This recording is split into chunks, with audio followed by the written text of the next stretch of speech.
Estamos aqui em mais um podcast do RJ Mais Negócios da Associação Comercial do Rio de Janeiro. E hoje nós vamos falar um pouquinho de história.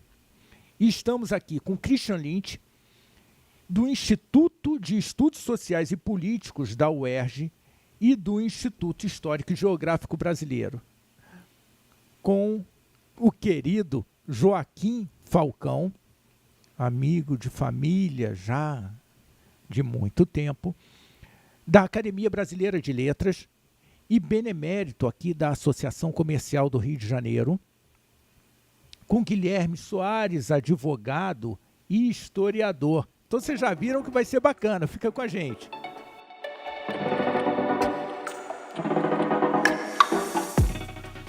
Joaquim Falcão, essa história do Rio de Janeiro ter perdido a capacidade ou a condição de capital do país gerou condições diferentes para a gente aqui no Rio de Janeiro. Conta um pouquinho para a gente desse momento e um pouco de como você vê essa condição atual do Rio de Janeiro. Olha, eu vejo com muito otimismo, né? O Rio está passando por uma transformação importante. O Rio é um destino ainda preferencial dos turistas que vêm ao Brasil. Existe uma mobilização social onde nosso Josier e nossos colegas estão agitando, né? É bom agitar, o Rio é agitação. Outro dia eu fui a cidade de Vitória, que é uma maravilha, e que foi desenhada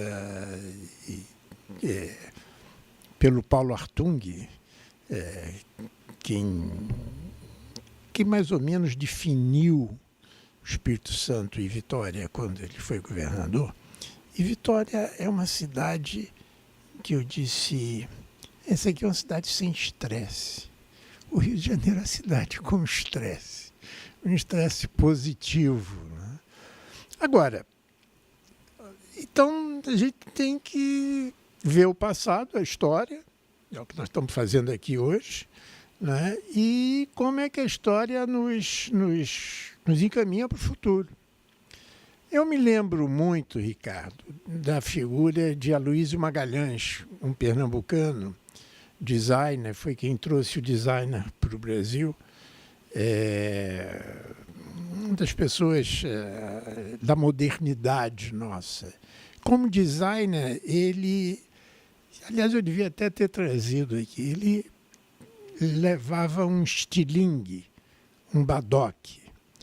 Quanto mais você puxa a borracha para trás com a pedra, mais direção ela tem para o futuro. É essa a importância da história. Quanto mais nós verificarmos o passado, mais nós podemos ir direto para o futuro. Agora, quem sabe mesmo dessa história do Rio de Janeiro voltar a ser capital é o Christian Lynch. Ai, meu Deus. E você sabe que eu estava lembrando, eu acho que quem não sabe de onde veio, não tem como projetar para onde vai. Christian, de onde que a gente veio? Pois é, cara. A gente, quando fala em Rio de Janeiro, a gente pode pensar em duas coisas diferentes, né? Você tem o Rio de Janeiro, que é a cidade, tem o Rio de Janeiro, que é a região, né? Que hoje que era capitania, que depois virou província, que depois virou estado, e com a qual a cidade tem e não tem a ver ao mesmo tempo, né? A gente tem essa particularidade na nossa história. O que a gente aprende na escola é que o Brasil teve três capitais, né? Salvador da Bahia, Rio de Janeiro e Brasília. Mas essa história não é bem assim, né? O que é Brasil, capital do Brasil?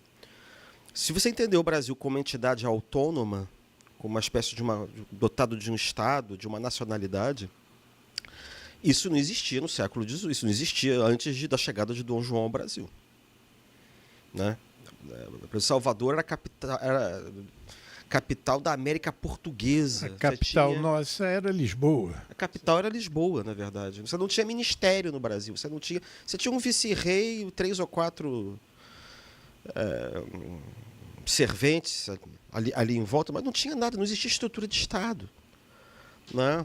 Inclusive, tinha parte do Brasil que subordinavam diretamente a Lisboa. Não existia... Existiam 2, 3 tribunais no Brasil, que era o máximo que tinha. Não existia Estado nem em Portugal. Quem vai criar o Estado português é o Marquês do Pombal, que vai ser, aliás, o responsável pela transferência da capital de Salvador para o Rio. Então, quando você pensa uma capital nacional, a capital do Brasil, a única capital que o Brasil tem até, eu diria, até na década de 70, não é nem 1960, é o Rio de Janeiro, como centro político do país. Né? Então, desde a chegada de Dom João, o Rio de Janeiro ele é a única capital da América que foi sede de um império transatlântico, né, que é tão bem descrito por Gilberto Freire. Você governava do Rio de Janeiro, você governava Portugal, governava Angola, governava Angola, Moçambique, enfim. Então você tem, com a independência, uma progressiva conformação do Rio de Janeiro como capital. Uma capital é dotada de uma qualidade que outras cidades não têm, que é o atributo da capitalidade. Capitalidade é você ter que modelar a cidade para ser uma vitrine para o resto do mundo e para ela simbolizar aquilo, a unidade dentro da pluralidade de um país. Né? Um país, quanto mais, que nem existia, porque você estava criando. Você cria o Estado, depois você vai ter que criar a nacionalidade, você vai ter que criar a ideia de brasilidade, a ideia de cultura. Né? E o que vai acontecer é que o Rio de Janeiro, os atributos da nacionalidade vão ser todos, ou quase todos, extraídos do Rio de Janeiro. É óbvio que você tem uma dimensão regional. Você vai ter o maracatu no Pernambuco, você vai ter feijoada na Bahia, você vai ter o viradinho paulista em São Paulo. Feijoada que nós adotamos aqui no Rio de Janeiro, né? Mas assim, você vai ter a cultura dos pampas, você vai ter essa ideia da diversidade, mas assim, você vai ter que criar a ideia de que existe uma unidade que está acima ou que serve de base para sustentar essa pluralidade cultural. Urbanisticamente, por exemplo, nas capitais espanholas, ou de origem espanholas aqui na América do Sul, elas quase todas têm uma Plaza Maior, quer dizer, que é a maior e que é um símbolo urbanístico importante dessa centralidade, capitalidade que você falou. No Rio, a Praça Maior, com as diferenças, né, porque as cidades portuguesas não eram... O Sérgio Buarque de Holanda explica bem isso. O urbanismo do mundo luso brasileiro era diferente do urbanismo do mundo hispânico. Mas a nossa Praça Maior era o Largo do Paço, que hoje a gente chama de Praça 15. Que está aqui. Que está aqui do lado. Né? Que, aliás, pensem que coisa interessante. A gente só percebe isso quando está em Lisboa. Porque o Largo do Paço é o Terreiro do Paço. É o equivalente que dá para um rio que parece a Baía de Guanabara. Você tem várias ruas. Ali tem o Paço. Você tem várias ruas que saem dali e que vão para uma outra praça, que é o Largo do Rossio, que lá ainda é Largo do Rossio, que aqui no Rio se chama Praça Tiradentes, mas que se chamava Largo do Rossio, onde tem um teatro. Quer dizer, tem um urbanismo que é muito semelhante. E até o morro, a colina de São Jorge, em Lisboa, coincide mais ou menos com o que era o Morro do Castelo. Então você tem essa reprodução desse padrão aqui no Rio. Né? E com a República isso se aprofunda até, porque você começa a ter várias reformas urbanas, você passa a ter um controle direto, né, do governo municipal, do governo do Distrito Federal, da antiga corte, que vira Distrito Federal. Os prefeitos são nomeados pelo presidente. Você tem essa ideia de ter que neutralizar a população do Rio de Janeiro. O Rio de Janeiro é a maior cidade do país até 1960, 58, 60, que é quando a população de São Paulo vai passar. Aí vocês já estão vendo também uma das situações dramáticas, né? Que é quando você tira a capital, é exatamente quando a população de São Paulo passa a ser maior do que a do Rio. E aí você tem uma série de reformas urbanas que são feitas para você tentar manter essa ideia. Então, ao mesmo tempo, acho que o momento de virada é a Era Vargas. Né? Você tem, enfim, o governo Rodrigues Alves também, que europeiza, quer dizer, a francesa, o Rio de Janeiro. Mas um momento de virada, acho que realmente é a Era Vargas, porque a Era Vargas é um momento de muita nacionalidade. Você tem que criar a ideia do Rio de Janeiro como centro político de um país reunificado pela centralização da era Vargas, e, ao mesmo tempo, você tem que criar a ideia de cultura brasileira.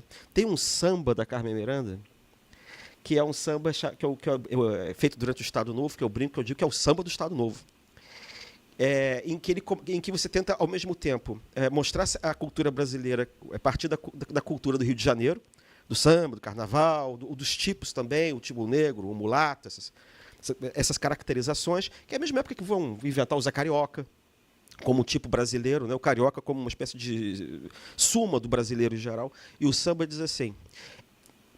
Bom, eu vou dizer a letra, eu não vou cantar, pelo amor de Deus. Não, né? canta. É uma Carmen Miranda? Canta. Em 1940, lá no Morro, começaram o recenseamento. E o agente recenseador esmiuçou a minha vida, que foi um horror. E quando viu a minha mão sem aliança, encarou para a criança que no chão dormia. E perguntou se meu moreno era decente, e se era do batente ou era da folia. Aí ela diz assim, ela começa a dizer... Tudo de bom que o meu Brasil me deu. Tem o pão de açúcar sem farelo, pano verde e amarelo, tudo isso é meu. E tem feriado que para mim vale fortuna. A retirada de Laguna vale um cabedal. Tem São Paulo, Pernambuco e tem Bahia, um conjunto de harmonia que não tem igual. Quer dizer, você repara que você tem, pela primeira vez o Estado sobe o morro. Ele vai incluir estatisticamente a população que estava alijada. Mas ele chega também com uma certa função moral, porque o sujeito ele não vê a aliança na mão da dona da casa, no moreno dela, mas o moreno é fuzileiro e sai com a bandeira do batalhão. Né? E aí você tem esse outro momento em que você fala que tem o pão de açúcar, mas ao mesmo tempo que tudo está centrado no Rio, o Brasil tem uma diversidade que é harmônica.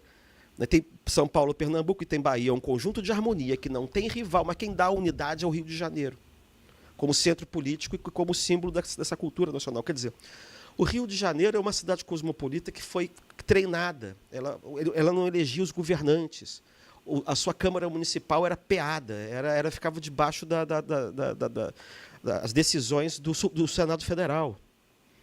Né? Você criou uma cultura política, então, no Rio de Janeiro muito diferente da cultura política do resto do país. Era uma cultura política de capitalidade, de representação.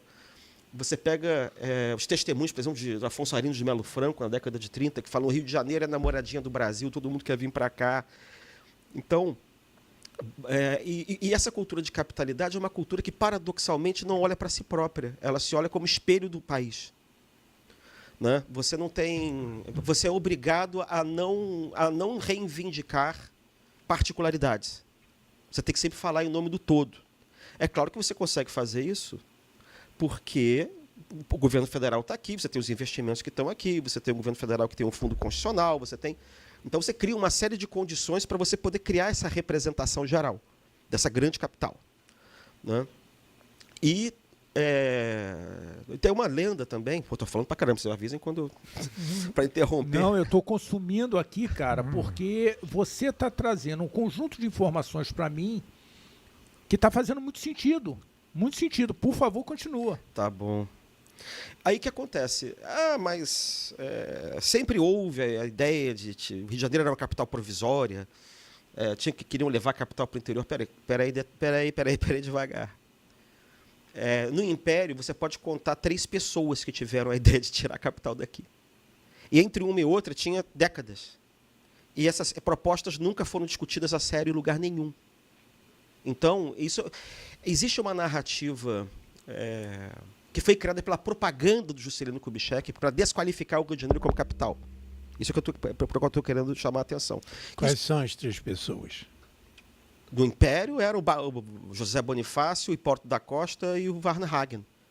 Só que era assim... Quais eram os principais motivos que faziam eles acreditar que deveria sair do Rio? Então, naquele tempo, você tem 2 grandes argumentos. Um, que foi criado no Império, outro que aparece na República, mas o que foi criado no Império não desaparece.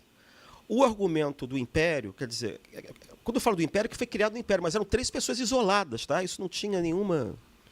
Porque, por exemplo, na Argentina você tem o plano de levar a capital para Viedma, tirar de Buenos Aires, ele nunca se realizou. Então, assim, a gente tem uma ideia de um fatalismo, que alguém 300 anos antes imaginou a ideia, isso é besteira. Isso não tinha fatalismo nenhum, isso foi uma decisão política tomada num certo governo que tinha determinados interesses políticos. Tá? Você tem dois argumentos para mudar a capital, resumindo todos. Um é o que eu chamo de uma espécie de autoritarismo geopolítico. Você não vê a sociedade, você vê o mapa. Isso é uma tradição que a gente tem. Você não vê a sociedade, você não vê povo, você vê o Brasil como se fosse um mapa. Então, não interessa onde é que as pessoas moram, não moram, e sim onde elas deveriam morar de acordo com um plano pré-concebido de nação feito numa mesa de um projetor, de um arquiteto, ou de um engenheiro, ou de um engenheiro militar, naturalmente. Tá? Então, é assim, o mapa do país é aqui, a capital deve ficar no meio, ela não pode ficar na ponta. Não pode ficar por quê? Né? Assim, entre nós aqui, tem milhares de países em que a capital não fica no meio. Né? Então, aí, E funcionam muito bem.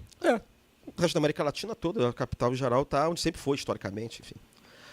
Então ela tem que ficar no meio do mapa. E por que tem que ficar no meio do mapa? Porque no meio do mapa ela fica mais longe das fronteiras, fica melhor protegido, como se alguém... Você imagina um exército argentino vindo para o meio para Goiás. Enfim, é um negócio meio estranho. Mas, enfim, você tem um argumento, tem que ficar no meio, porque a partir do meio você vai criar estradas, vai ligar o resto do país, vai obrigar a população a ir para o meio do país, entenderam? Como está ligado hoje, né? Não tá, né? Não está. Então, Só que não. Então você tem essa ideia que é uma ideia autoritária burocrática. É autoritarismo burocrático. É o Estado que comanda, o Estado cria, o Estado é um demiurgo que vai refazer tudo do zero. Né? Acho que não teve nenhum sujeito mais autoritário nesse sentido do que o Varnhagen, que foi esse historiador do século XIX, que era político, que foi diplomata, e ele criou a cauda capital, imaginou, e o nome já diz tudo. Imperatória era o nome da capital dele. Mas a ideia da mudança da capital só começa a pegar com a República.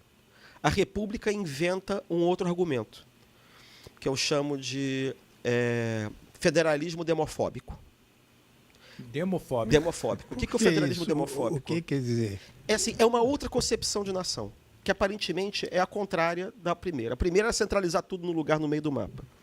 A segunda é a seguinte ideia. Quando vem o federalismo da República, esse federalismo ele é percebido numa chave oligárquica. Significa que você vai acabar com a centralização que tinha no Império e que cada antiga província tornada Estado vai se autogovernar quase como se fosse um micropaís. Então, a capital, pensada dessa maneira, ela não pode ser uma cidade grande com uma multidão. Então, por exemplo, o pânico desse pessoal que faz a República é Paris. Paris é uma cidade que domina a França, né? As revoluções são feitas em Paris e estendidas por telégrafo pelo resto do país. Então, a existência do poder numa cidade como essa é um perigo para o sistema oligárquico. Então, o que você tem que fazer? A capital tem que ficar no lugar... Então, Brasília deu certo. Isso. Não, mas Só que não. Não, mas as duas ideias, os dois argumentos vão justificar Brasília. Entendeu? Então, a capital tem que ficar num lugar neutro, num lugar asséptico, num lugar... a expressão que se usava na época era assim, que é um lugar neutro que vai receber os embaixadores dos estados, que eram os senadores. Então, assim, qual é o modelo aí? Aí o modelo não é Buenos Aires, não era o Rio de Janeiro, não era Paris. O modelo era Berna, capital da Suíça, ou Washington, que naquele tempo não tinha nem pavimentação. O corpo diplomático morava em Nova York, porque não tinha condição de morar em Washington. Quer dizer, em algum lugar que ficasse no meio do caminho, algum lugar que não significasse nada, que não tivesse identidade própria. Que não tivesse identidade própria. Isso, porque aí você é um lugar, tipo, fosse um terreno neutro, onde os próceres dos estados, da confederação, do país pensado de maneira confederativa, vão se encontrar. E aí eles não vão estar ali sujeitos a ameaças ou intimidações de uma multidão insatisfeita. Eles não vão ser vaiados, eles não vão ser... Então, essa é a ideia que aparece no começo da República. Christian, que aparece e se propaga até hoje, né? Deixa eu só sublinhar um paralelo aí, o que você está dizendo, e que diz muito respeito ao Rio e ao Brasil em geral, que é outro dia estava discutindo com os colegas sobre o seguinte: no Brasil, mais ou quase 50% da economia nossa é estatizada, no sentido que é a presença do Estado que comanda até hoje. Nos Estados Unidos é menos de 10%, 8% ou 3%. Então isso dá uma dinâmica política e essa estatização que você está muito bem descrevendo, que a gente pensa que é apenas uma opção de hoje, não é.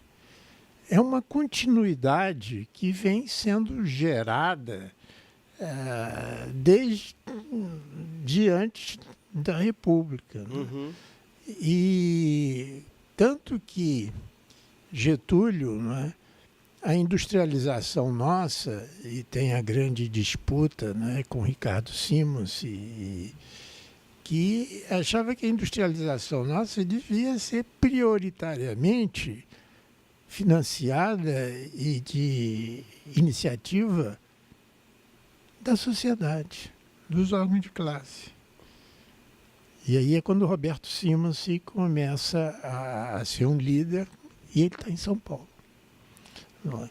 Então, só sublinhar aqui o que você está dizendo no aspecto político, ele ocorre também no aspecto econômico. Uhum. Bom, aí o que acontece? A Constituinte da República, a primeira, ela começa funcionando no centro da cidade aqui do Rio. Mas o governo provisório eu acho muito perigoso. E aí leva ele para o Palácio da Quinta da Boa Vista, Deus o tenha, esse que foi incendiado. Que depois vai ser sede do Museu Nacional. E aí você encontra nas atas os deputados falando aqui: senhor presidente, estão dizendo que nós viemos para cá para fugir das vaias do povo. E era isso mesmo. Porque São Cristóvão era longe e era caro o valor do bonde para chegar até São Cristóvão. E lá nos discursos aparece essa ideia do risco da multidão. Era o risco da Rua do Ouvidor, que eles falavam, que era a principal rua do Rio. Que o governo podia ser derrubado por uma multidão, que a multidão era... Tem um que dizia que a multidão é volúvel, a multidão é ignara, é uma cidade perigosa, uma cidade cheia de classes perigosas, de prostitutas, de gente... E tem um argumento racista. Democracia. Mas enfim... Mas a República não foi feita para ser democrática ali, ele foi feita para ser oligárquica. Então, a presença dessas pessoas... Como é até hoje.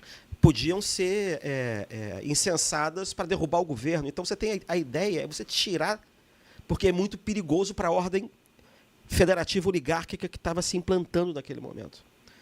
Né? A ideia não vai adiante. E é até muito engraçado. Assim, mas por que a ideia não... Como é que você sabe que a ideia não foi adiante? É muito fácil. Em primeiro lugar, vem o Rodrigues Alves. Rodrigues Alves faz a reforma urbana no Rio de Janeiro com Pereira Passos e Oswaldo Cruz, exatamente porque ele está investindo aqui, não está investindo em fazer outra capital. E você instala os palácios da República, você instala o Palácio da Presidência no Palácio do Catete, você instala o Ministério das Relações Exteriores no Palácio do Itamaraty. Você aproveita muito da infraestrutura que tinha antes, né, no tempo do Império. Quando vem então aí você esquece essa ideia de mudar a capital, desaparece de novo. Embora tivesse na Constituição, ninguém está nem aí. Quando é que ela volta? Aí tem um detalhe também interessante, tá? Que eu esqueci de falar do Império. Você tem essa coisa do Rio de Janeiro ser um lugar meio complicado, porque é muito quente, porque tem... Tem. A elite dirigente sempre sonha estar num lugar que não se pareça com o Brasil. Então, aí eles criam Petrópolis. Aqui no Rio, eles criam Petrópolis. Eles criam Petrópolis. Então, eles passam 4 meses do ano em Petrópolis, que é uma cópia de uma cidade alemã. Tá? Então você tem também essa ideia. Os nomes dos bairros é alemão, Mosela, Quarteirão Suíço, Bingen. Tá? Então também tem esse negócio. O que ameniza essa situação. Bom, aí o que acontece? Quando é que volta a ideia de mudar a capital reaparece? Em 1900, do governo Arthur Bernardes, 22, 26. Por quê? Porque você começa a ter os levantes militares no Rio, você começa a ter o levante da população, você começa a ter... A população do Rio é anti-oligárquica, porque é a maior cidade do país. Ela apoia candidatos da oposição, inclusive ao próprio Arthur Bernardes. Arthur Bernardes, quando ganha a eleição no resto do país, mas perde no Rio, quando ele chega de Belo Horizonte, na Central do Brasil, pega os carros oficiais, e vão até... Não existia Presidente Vargas, mas passa pelas ruas que existiam ali e desce a Avenida Rio Branco para ir para o Palácio do Catete. Ele recebe na Rio Branco uma vaia colossal. e aquilo é percebido como um insulto pessoal. É descrito como se fosse uma horda de bárbaros. E tem uma conotação racista também, porque o candidato que tinha perdido, que era popular, que era o Nilo Peçanha, era mulato. Então você tem que ver o escândalo que foi. Você tem que ver o livro da Raja Gabalha, que era filha do Epitácio Pessoa, descrevendo como se aquilo fosse uma coisa que tinha que chamar a gente da guarda de Niterói para fortalecer a cidade. E aí a gente sabe que o Arthur Bernardes governou debaixo de estado de sítio. Ele cercou o Palácio Catedral de arame farpado. E aí aparece em mensagem presidencial a ideia de que você tem que tirar a capital daqui de novo. É nessa época. E aí é interessante, que aí pela primeira vez aparece o argumento desenvolvimentista. Aí, não, a gente tem que... tem muita coisa de mineiro esse negócio. Tem que tirar, tem que botar para o interior. E aí aparece uma ideia interessante. Pela primeira vez aparece uma segunda ideia do Rio de Janeiro. Que o Rio de Janeiro não representa o Brasil. O Rio de Janeiro representa uma cidade estrangeira, com uma população cosmopolita, perigosa, de operários, ou que o Rio de Janeiro é uma Babilônia, eles usam essa expressão, é uma Babilônia. Engraçado que no tempo do Juscelino também aparece essa ideia de que o Rio corrompe os políticos, tem muito cabaré, tem muita boate, que é uma cidade de muitos prazeres, e que isso tudo atrapalha a administração. E assim, qual é a ideia de Brasil autêntico que eles têm? A ideia do Brasil autêntico é o Brasil Diamantina. A ideia do Brasil autêntico é Diamantina, quer dizer, é uma cidade... Terra de Juscelino, de onde vai vir Juscelino. Né? A ideia que é o interior, onde o povo é analfabeto, mas assim, o povo é cordato, o povo dá vivas a Juscelino. Hein? É pacato, é tranquilo, é conformista, trabalha mineiro, no campo. Não faz revolta. Trabalha, entendeu? Então, aí aparece isso. Em 30, desaparece de novo essa coisa de mudar a capital. Reaparece em 34, mas com o Estado Novo desaparece de novo. E aí você tem os investimentos enormes que o Getúlio faz no Rio, que não são compatíveis com nenhuma ideia de mudar a capital. Né? Você tem, ainda na República Velha, você tem a criação da Mapoteca do Itamaraty, no governo Vargas, os ministérios novos da Fazenda, do Trabalho, do Ministério da Educação e da Cultura, o novo edifício do Diário da Imprensa Nacional, que é onde hoje é a Polícia Federal na Praça Mauá. Então, você tem uma quantidade imensa de investimentos na infraestrutura, o Ministério da Guerra, o Ministério da Saúde. Então, você tem um investimento enorme da capitalidade do Rio de Janeiro. Christian, o nosso amigo, nós tínhamos um grande amigo em comum, talvez o principal cientista político da sua época, Vanderlei Guilherme dos Santos, e ele, sobre qual era o documento do brasileiro nesta época que ele está descrevendo, de Getúlio Vargas, né? Quem é o brasileiro? Qual é o documento com que você prova que é o brasileiro? Na colônia, né, era certidão de batismo, porque o Estado estava ligado à Igreja Católica, né? Mais tarde, quando começa a República, e a certidão de batismo, para uns, né? O documento a certidão de ser escravo, para outros. Então, já na própria noção de documento, você já vê essa clivagem importante. Depois, o documento do brasileiro é o título do eleitor, quando começa a República. Mas quem é o eleitor? É um proprietário branco e homem. E aí evolui. As mulheres chegam, mas nessa época que Cristiano está descrevendo, o documento do brasileiro era a carteira de trabalho, por causa do operário sintetizava a industrialização, não é?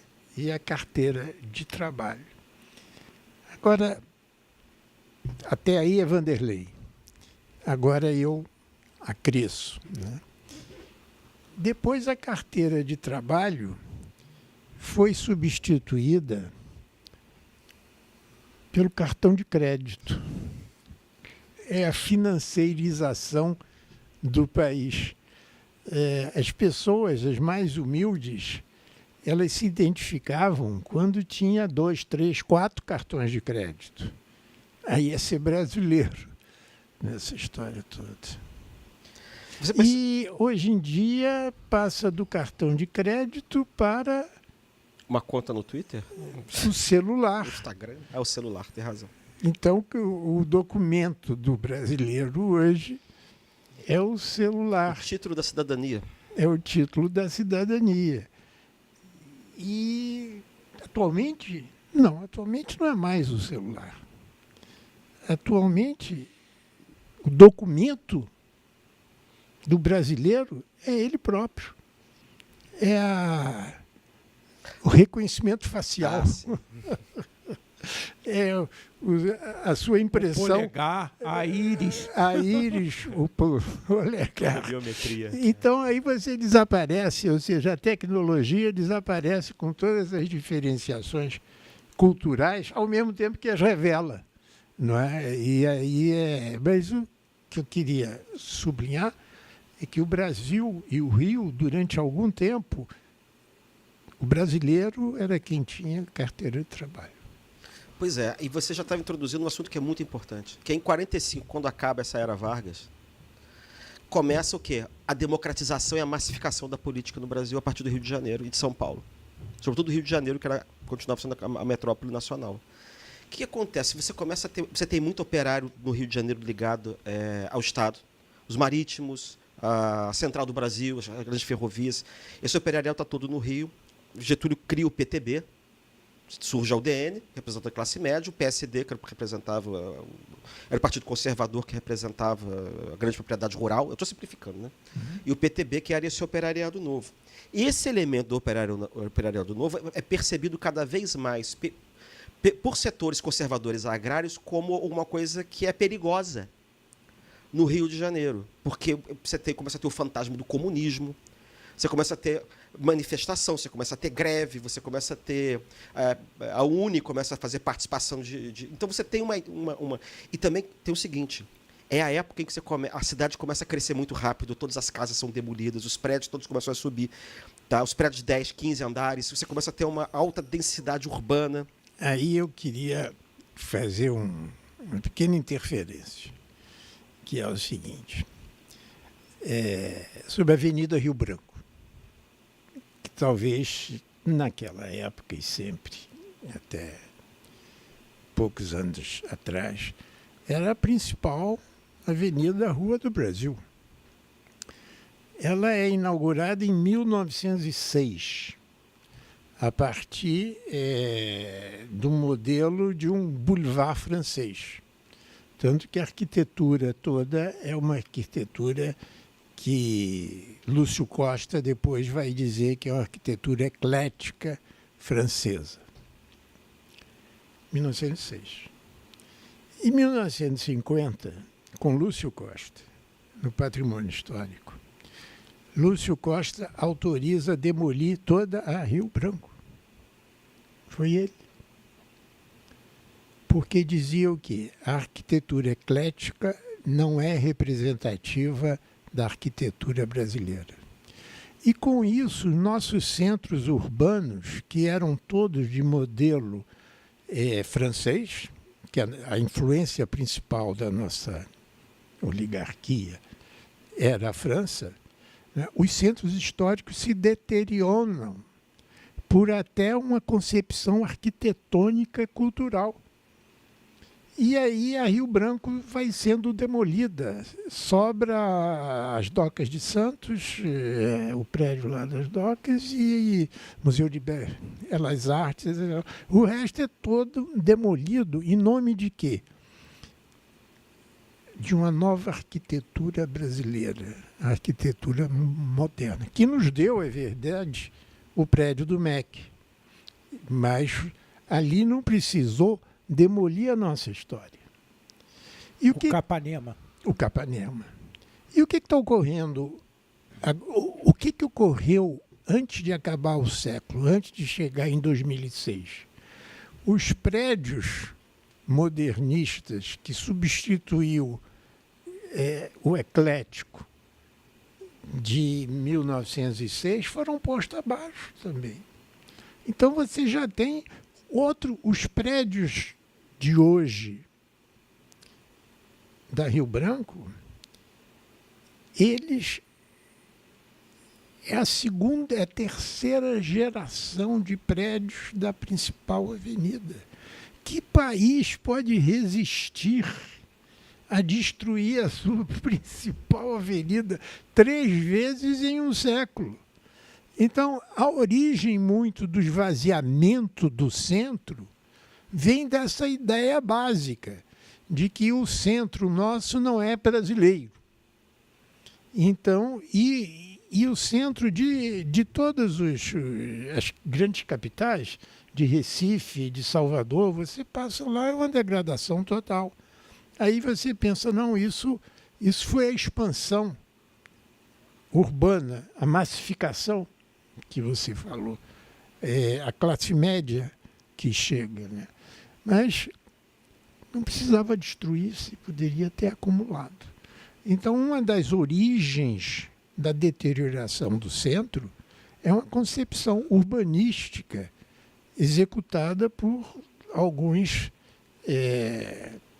ilustres, a quem devemos muito, arquitetos do patrimônio histórico, mas através deles. Uhum. O ponto que eu ia ressaltar exatamente dessa época era de que, quando você chega na década de 50, isso é uma coisa engraçada. Assim, quando você lança a ideia de fazer Brasília, em 56, os ministérios que o Getúlio tinha criado estavam funcionando havia 6 anos. É até engraçado a gente chamar a esplanada dos ministérios de Brasília de esplanada, porque a nome é tirado daqui. Porque aqui os ministérios ficavam na esplanada do castelo, que é onde ficava o Morro do Castelo, que foi demolido. E aí, então o que acontece? O Juscelino tem um problema que é o seguinte, ele foi um dos caras que tinha um apoio. Por que a ideia de mudar a O Juscelino capital? tinha a opção, naquela época, da Barra da Tijuca. Toda essa extensão... Que não existia, né? Que não existia. Tinha essa opção. Lá tinha o Pasquale lá em cima e só. O Pasquale e o chinês, né? O famoso. Então, aí ele tinha a opção.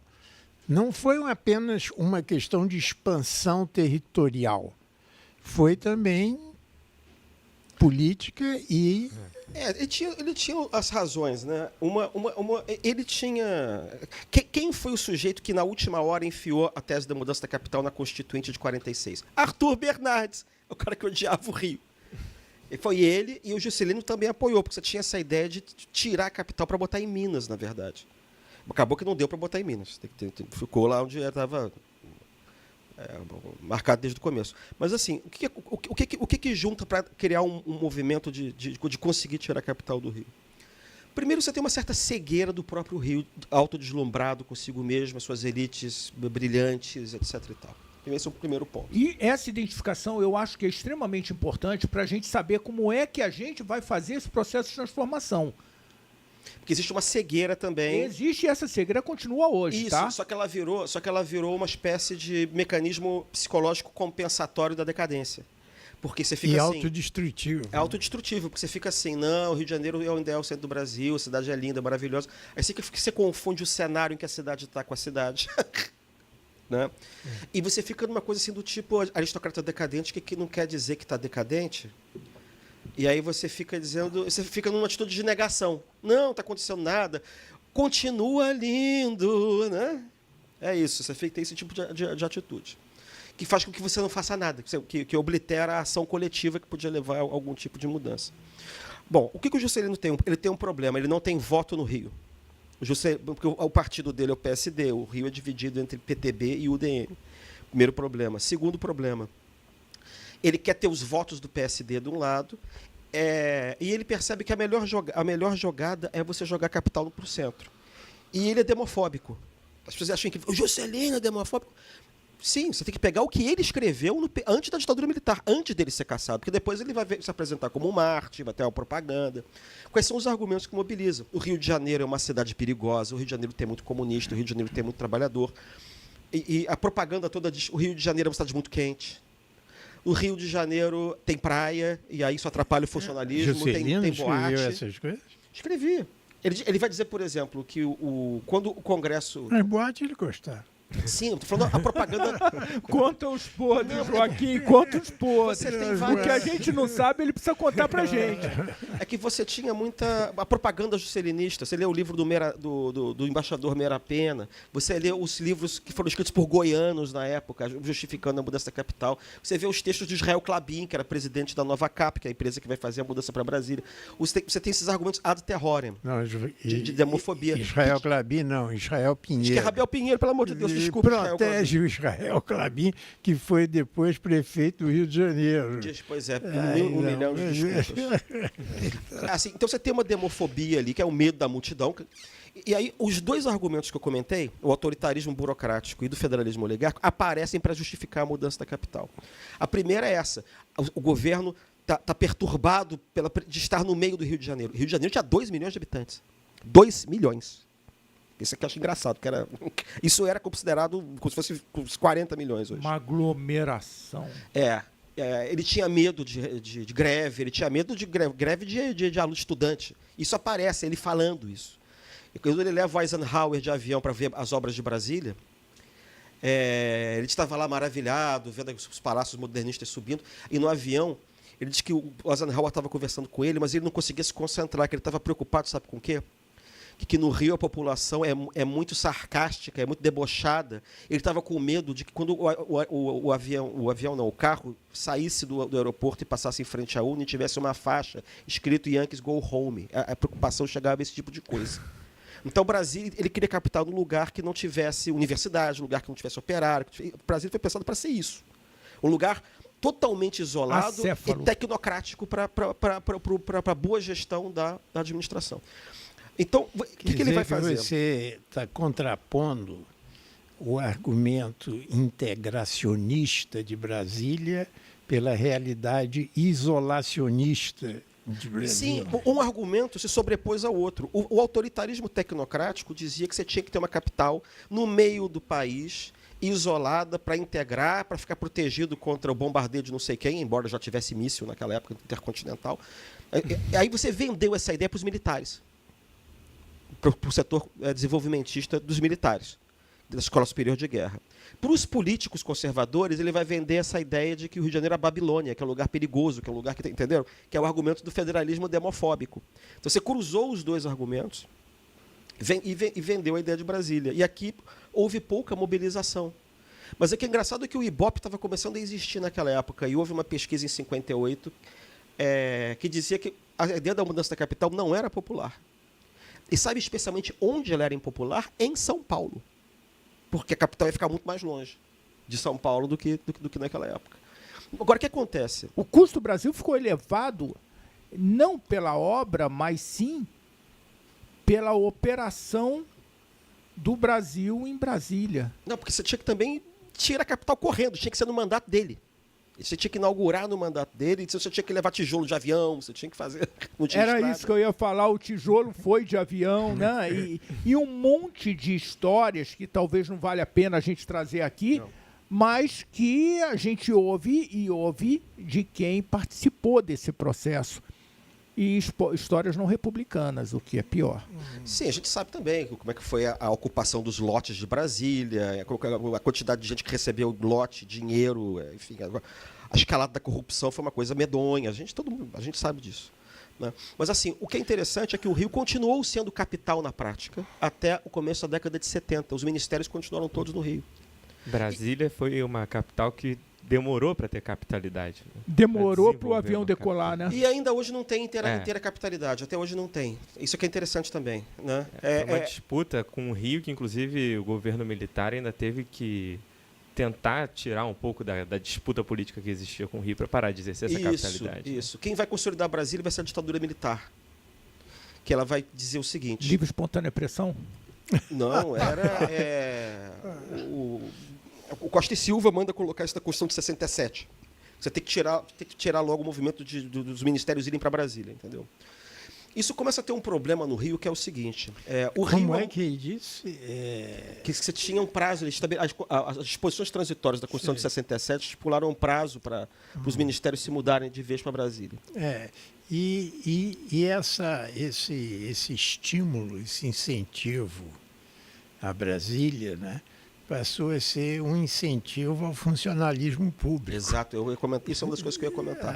E que permanece até hoje. As pessoas, quer dizer, qualquer ministro aqui não tinha casa para morar. Nem ministro do Supremo tinha. Não, mas lá era necessidade. Não tinha nem carro oficial. Mas lá era um estímulo que eles tinham que fazer, não tinha nem carro oficial.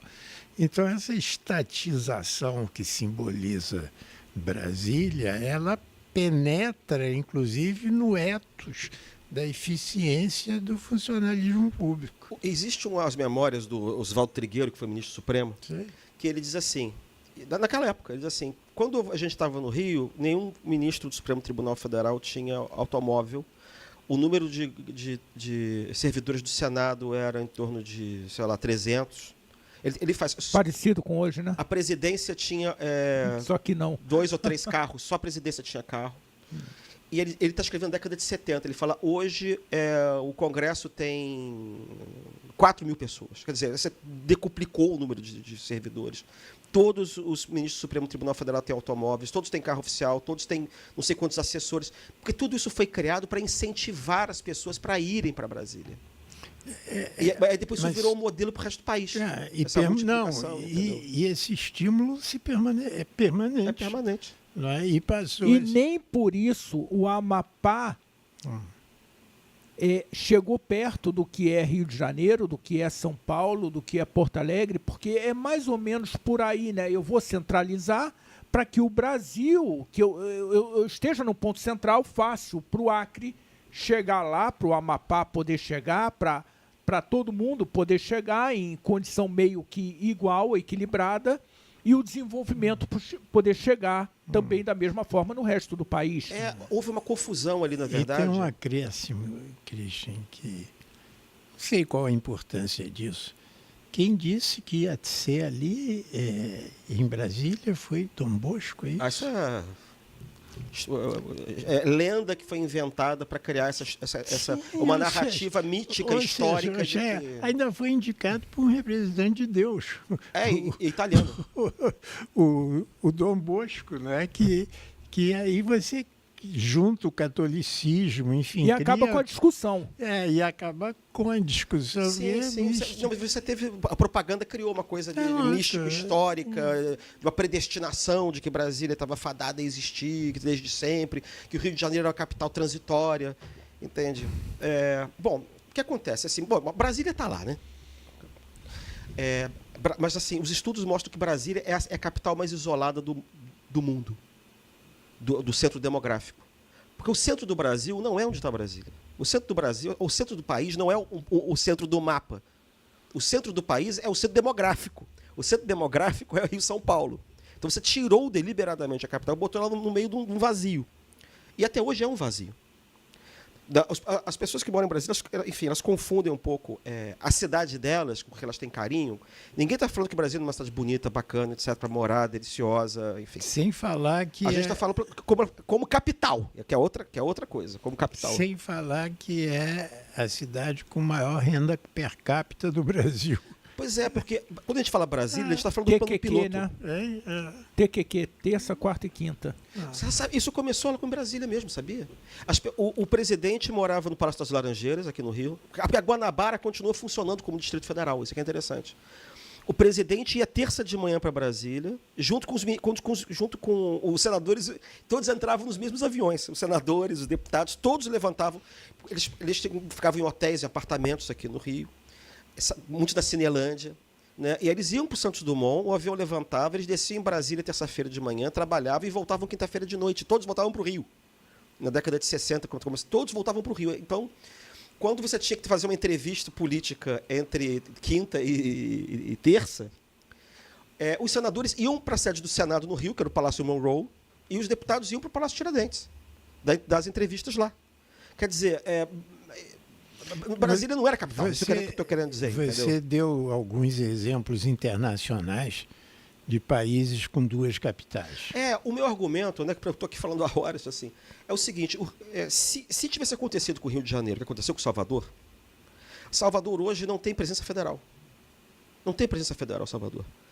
Recife tem mais presença federal do que Salvador, porque Salvador não existia Estado quando Salvador foi capital. Não existia ministério, não existia secretaria, não existia estatal, não existia coisa nenhuma, não existia serviço público.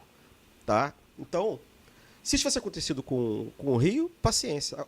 O meu argumento é que, se você fizer um levantamento estatístico da presença federal no Rio, o Rio de Janeiro continua tendo um perfil de capital do Brasil. O Rio de Janeiro hoje continua tendo mais servidores federais do que Brasília, do ponto de vista estatístico. Mas não é o pessoal que está aposentado? Não, não é o pessoal que está aposentado. Tem mesmo, porque tem. O regime militar que procurou consolidar Brasília também foi quem impôs a fusão com o antigo estado do Rio de Janeiro, cuja capital era em Niterói. Então a gente nem sabe dessa história, que foi em 75. Esse estado da Guanabara, que era uma espécie de segundo distrito federal, ele foi fundido à força para descapitalizar o Rio. E foi nessa época que você teve a demolição do Palácio Monroe, você teve uma tentativa deliberada de provincianizar o Rio de Janeiro para tentar capitalizar Brasília à força. De forma aloprada. A parte cultural, por exemplo, Brasília não teve o sucesso. A Biblioteca Nacional ficou aqui e a Biblioteca Nacional é Rio de Janeiro. Não é? O Museu Nacional de Belas Artes, lá eles fizeram arquitetonicamente alguma coisa, mas os acervos, a história, etc. Aqui tem. Joaquim, você sabe que eu acho que nunca fiquei tão calado numa dessas conversas assim, porque. Não, é verdade, porque isso é uma coisa que me incomoda demais e entender, como você muito bem disse, Joaquim, de onde a gente veio, o que nos trouxe até aqui, é fundamental para que a gente entenda de que forma nós vamos alcançar outro patamar, como é que a gente vai se estruturar para frente. E eu quero ouvir como é que a gente se estrutura para frente, o Christian. Pois eu comentei esse perfil, né? O Rio de Janeiro, o estado do Rio de Janeiro, é o único estado da federação que tem mais servidor federal que estadual. Único. Qual é o outro ente federativo que tem o mesmo perfil? O atual Distrito Federal, que tem mais servidor federal que servidor estadual. Né? Mas não é só isso. Se você fizer um levantamento da presença federal no Rio, dos órgãos da administração direta e indireta, você descobre o seguinte: obviamente a capital marinha do Brasil é Rio de Janeiro. A sede da esquadra é no Rio de Janeiro. A presença dos militares, que é maciça. Não dá para ser em Brasília, né? Não, a presença do Exército também, que é maciça. Né? Você pega as estatais, você pega os órgãos da administração direta também, e pega tudo. 1/3 da administração federal direta e indireta está no Rio. 1/3. Está no Rio ainda. O que é engraçado é que, talvez por causa da fusão, isso é percebido em Brasília como se fosse um privilégio do Rio de Janeiro, porque os outros estados não têm isso. Mas quem inventou o atual estado do Rio foi a ditadura, não foram os cariocas que inventaram, nem os fluminenses. Tá? Então, esse ponto é um ponto importante para você ver como é que a cidade do Rio manteve essa capitalidade dela. Mas o processo decisório foi embora. Sim, o processo decisório foi embora. Aí vem os problemas. Quais são os problemas? Você criou um Estado que não tem identidade, com a fusão, que até hoje não tem. Eu não preciso falar aqui, já há tanto tempo que foi feita a fusão. Mas se 50 anos não teve, ele terá? Pois é, porque aqui que a gente percebe que existe um problema no marco político. A cidade do Rio não vive do interior do Estado do Rio. Não vive como os outros estados, por exemplo. Não tem uma ligação orgânica. E eu tenho a impressão que das elites políticas também não tem. Isso por um lado, que é uma coisa que tem que ser melhor explorada. Outra coisa como é que você explica o declínio da região continuamente, independentemente dos partidos a que pertencem os governadores? Não interessa quem é o governador, não interessa qual é a ideologia do governador, não interessa quais são os partidos do governador. O declínio, você tem só um momentinho ali, no governo Cabral, que tem uma levantada, porque tem um alinhamento entre o governo federal, municipal e estadual.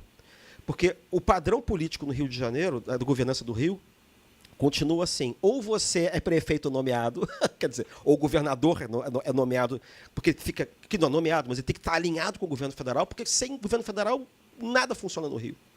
O Rio de Janeiro foi pensado, o estado do Rio de Janeiro atual, foi pensado para ser um estado federal, no sentido de que é um estado que é dependente da União. É como se fosse um estado que pertencesse à União. O regime militar ele pensou o estado do Rio para ser uma espécie de versão estatista do estado de São Paulo, em que todos os órgãos culturais permanecessem no Rio, e todas as estatais ficassem no Rio e fossem reproduzidas no Rio para fazer frente a São Paulo. Mas São Paulo, que lá a sociedade é privada, né? Onde que é o mercado, que é dominado pelo mercado. Esse foi o plano que a ditadura fez. E aí apostou em quê? Apostou em Angra, apostou na Petrobras, apostou, né, antes tinha apostado em Volta Redonda. Você criou essas coisas todas. Só que isso também não foi para frente. O projeto do novo Estado do Rio é uma transamazônica, é uma coisa que falhou. E você nunca conseguiu colocar isso para funcionar. Então é assim, ao mesmo tempo em que o marco político não funciona, você não consegue dar um deslanche, uma ação coletiva para conseguir fazer uma reorganização econômico-financeira que evitasse o esvaziamento. A gente ficou sangrando para São Paulo e sangrando para Brasília. Quer dizer, o setor público sangrando para um lado, para Brasília, e o outro sangrando para São Paulo. Christian, quem perdeu com isso não foi o Rio de Janeiro, foi o país que perdeu com isso. Ô, Christian, você está mexendo num vespeiro que você não imagina. Já estou mexendo nesse vespeiro há alguns anos. Você não imagina. Não, é quando o Joaquim trouxe você aqui para falar comigo e propôs o tema. Foi ele, é? Foi. Danado. Porque você Acho que acertei. está espetando a onça com uma vara curtíssima.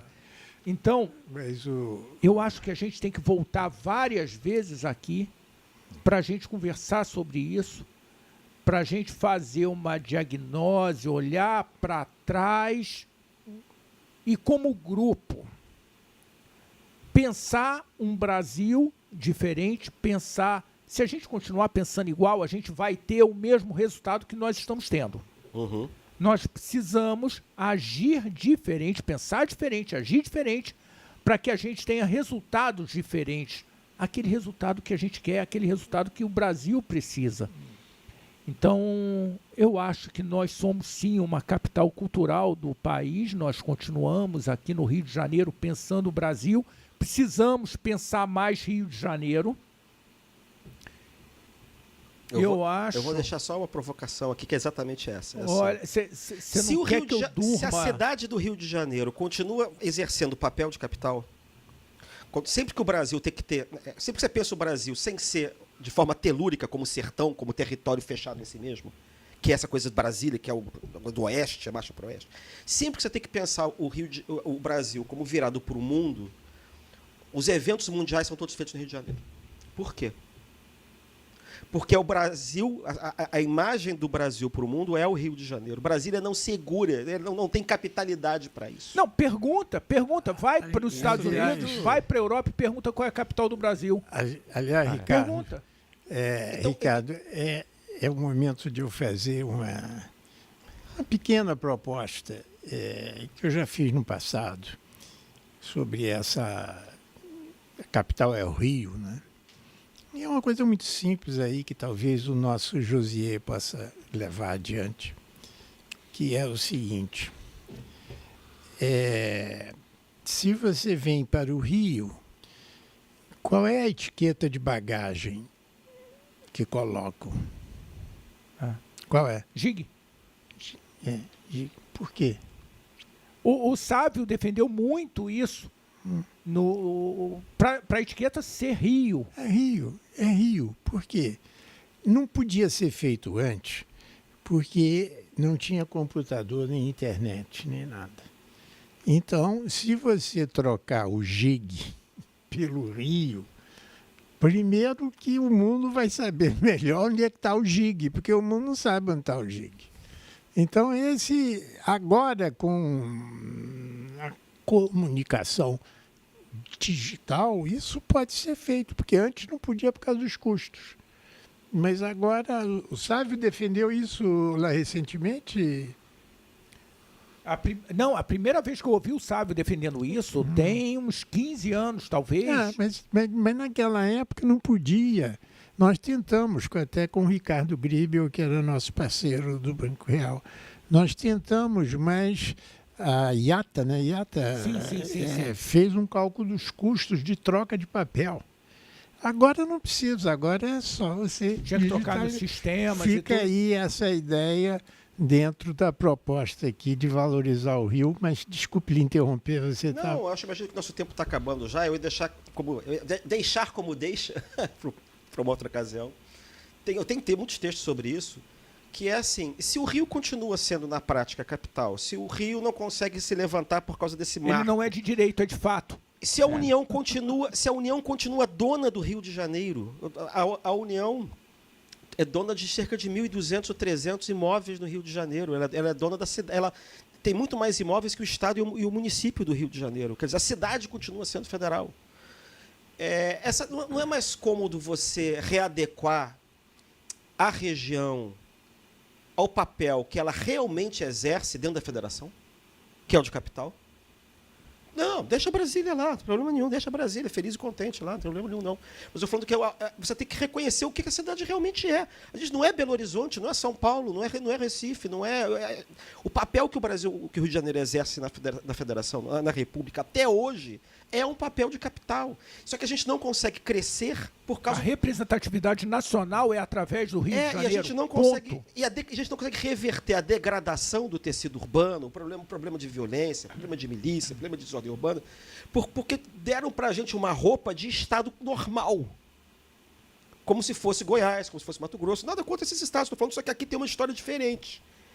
E nós somos meio que escravos desse passado histórico. Estamos presos nessa... Então, a coisa mais simples do mundo era você reconhecer simplesmente do ponto de vista jurídico aquilo que as coisas realmente são. O Brasil tem 2 capitais. Qual é o problema? O Chile tem 2 capitais, a Holanda tem 2 capitais, a Coreia tem 2 capitais, a África do Sul tem 3 capitais. Né? A Rússia, na prática, tem duas capitais, porque são regiões federais, São Petersburgo e Moscou. Tudo tem a outra lá, na Crimeia, mas essa não conta porque é negócio de guerra. Sebastopol, entendeu? E tem várias cidades do mundo que estão fazendo segundas capitais. O Egito está fazendo a segunda capital próxima do Cairo. Nunca é lá no raio que o parta. É sempre perto da capital normal. Como se fosse um bairro administrativo, entendeu? Então, é essa deixa que eu jogo aí em cima da mesa de provocação. Tá feita. Considerações finais, Joaquim. Avante. Tem que mobilizar. Considerações finais. Eu queria só deixar aqui também que a capitalidade, como o Christian já tratou muito bem aqui, a capitalidade construiu a nossa identidade durante praticamente toda a existência da cidade do Rio de Janeiro, depois do período colonial, né? E que pensar o Rio sem ser capital ainda é muito difícil. Nós ainda estamos tentando encontrar essa identidade.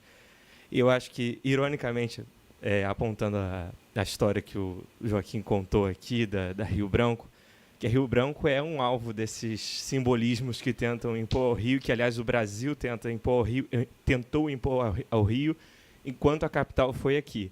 No começo, para construir a própria Rio Branco, derrubaram todos os casarios coloniais que existiam ali, porque nós não éramos lusitanos.